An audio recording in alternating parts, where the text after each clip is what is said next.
When are we going to walk away from our sins?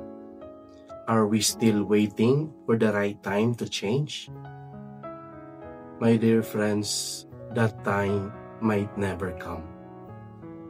In today's gospel, Jesus reminds us that the Son of Man will come suddenly, just like during the days of Noah and of Sodom. The people were busy enjoying life until the flood and fire came, and it was too late. Sin is a trap of the devil.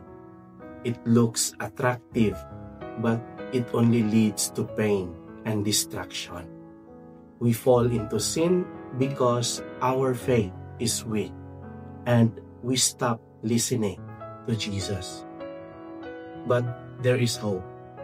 God never gets tired of calling us back. Jesus is ready to forgive if we only say yes to Him. So let us not delay.